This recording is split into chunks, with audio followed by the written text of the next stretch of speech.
Assalamualaikum warahmatullahi wabarakatuh. Kembali lagi bersama saya Ristika Syuk Al-Fauziah.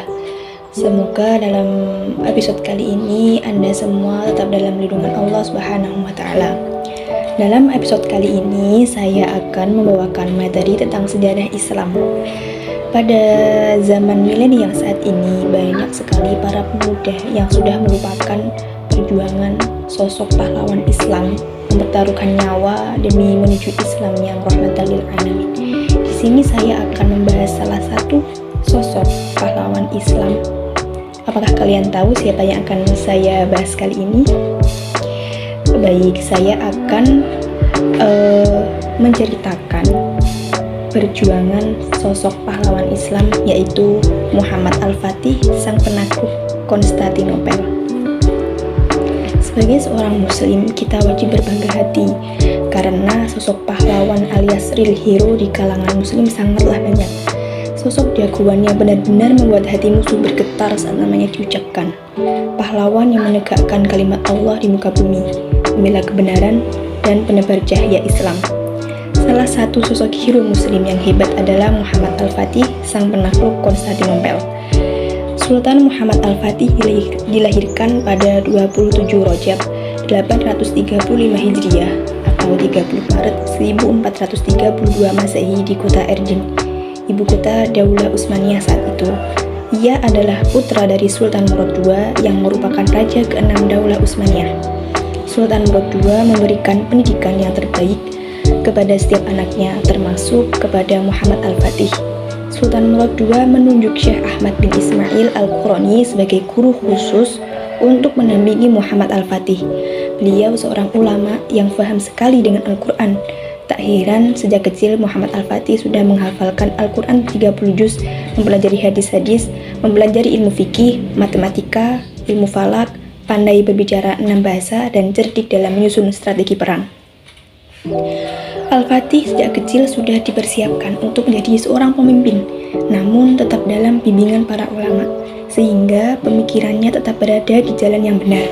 Setiap hari Muhammad Al-Fatih dimotivasi untuk menjadi sebaik-baiknya pemimpin yang disebutkan dalam bisyarah Rasulullah SAW, yaitu menaklukkan Konstantinopel.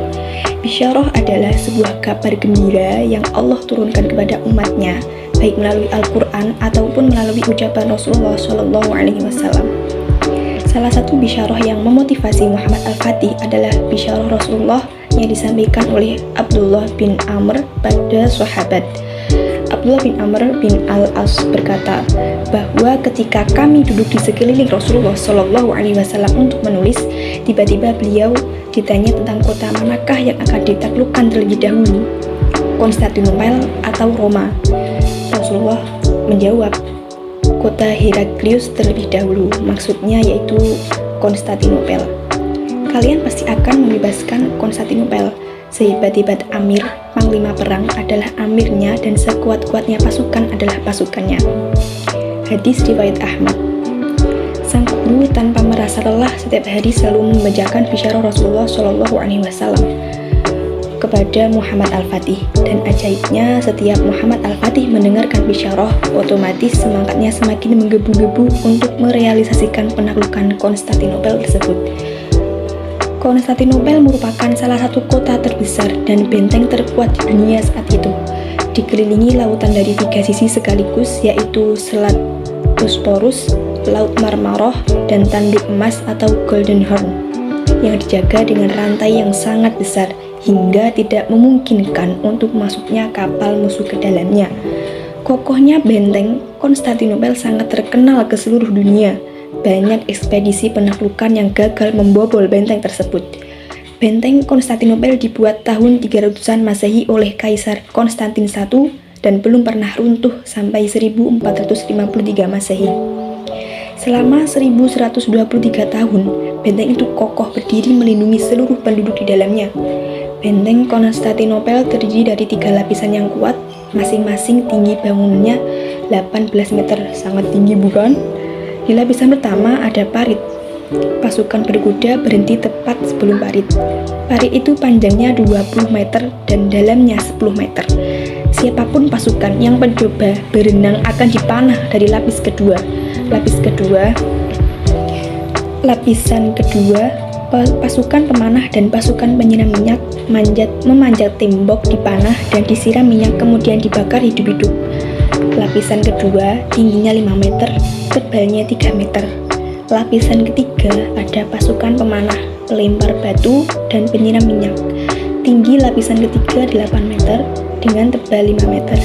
Maka penaklukan Konstantinopel pun dilakukan oleh Muhammad Al-Fatih dengan strategi perang yang tidak biasa. Memindahkan 70 kapal melewati bukit hanya dalam 1 malam dengan bermodalkan tenaga para prajuritnya. Membobol benteng dengan menggunakan meriam raksasa yang dibuat oleh Orban. Panjang meriam ini adalah 8 meter dengan berat mencapai 16,8 ton dan berdiameter 750 mm. Meriam ini mampu melemparkan peluru bola dari batu dengan diameter 63 cm sampai sejauh 2 km. Pengepungan yang dimulai tanggal 6 April 1453 Masehi yang berlangsung selama 50 hari. Muhammad Al-Fatih merupakan Sultan ke-7 dalam sejarah Bani Utsmaniyah. Arti Al-Fatih dalam namanya adalah gelar yang diberikan kepadanya, karena ialah yang sultannya berhasil menaklukkan kekuasaan kerajaan Romawi Timur yang telah berkuasa selama 11 abad di Konstantinopel. Konstantinopel adalah kota simbol kekuasaan Romawi Timur, sedangkan kota Roma simbol kekuatan Romawi Barat sekaligus simbol kekuatan Nasrani terbesar di dunia. Pemisahan wilayah menjadi Romawi Timur dan Barat tak lain didasari karena perbedaan agama. Romawi Barat menganut paham Kristen Trinitas atau politeisme. Disinilah Paus memimpin kekuasaan agama Kristen, sementara Romawi di Asia Kecil menganut Kristen Ortodoks. Bahasanya pun berbeda, di Barat menggunakan bahasa Yunani, sementara di Timur menggunakan bahasa Latin. Konstantinopel sudah ditaklukkan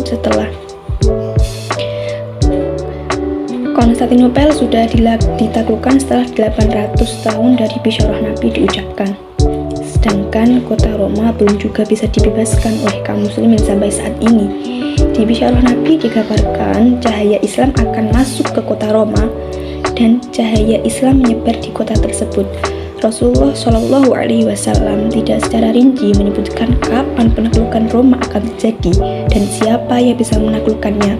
Tapi yang harus kita cermati bahwa ketika berupaya untuk mewujudkan bisyarah Nabi membebaskan kota Roma, maka kita harus memiliki kekuatan yang besar, kekuatan yang minimal setara dengan kekuatan pasukan Al-Fatih saat menaklukkan Konstantinopel dulu. Kekuatan negara yang menghimpun semangat kaum muslimin untuk melakukan jihad fisabilillah dalam penebar cahaya Islam ke seluruh penjuru dunia. Syekh Al-Albani menulis penaklukan pertama telah berhasil direalisasikan melalui tangan Muhammad Al-Fatih Al-Utsmani. Seperti yang telah diketahui, penaklukan itu terrealisasi setelah lebih dari 800 tahun sejak kabar gembira itu disampaikan oleh Nabi Shallallahu Alaihi Wasallam. Dan pembebasan kedua, yaitu penaklukan kota Roma, dengan izin Allah pasti akan terrealisasi. Sungguh beritanya akan Anda ketahui di kemudian hari. Tidak diragukan juga bahwa realisasi pembebasan kedua itu menuntut kembalinya khilafah Rashidah ke tengah-tengah umat muslim. Silsilah Al-Hadis As-Sahihah jilid 1 halaman 33 nomor hadis 1302. Itu tadi sedikit saya menceritakan mengenai sosok Muhammad Al-Fatih, yaitu sosok pahlawan Islam yang rela mati-matian, berjuang pertaruhkan nyawa, berjuang selama 50 hari lamanya, yang dengan mudahnya kita melakukan perjuangan beliau. Menaklukkan kota tersebut bukan suatu hal yang mudah bagi beliau. Akan tetapi kita sebagai seorang muslim melupakan perjuangan beliau begitu saja. Malah pada zaman sekarang banyak pemuda yang malah memperjuangkan pujaan hati yang belum tentu menjadi jodohnya, tetapi malah tidak mengingat sama sekali perjuangan seorang pahlawan Islam yang sangat begitu besar kepada kita.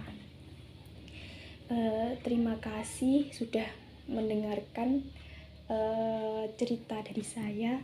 Kurang lebihnya mohon maaf. Kita akhiri podcast kali ini.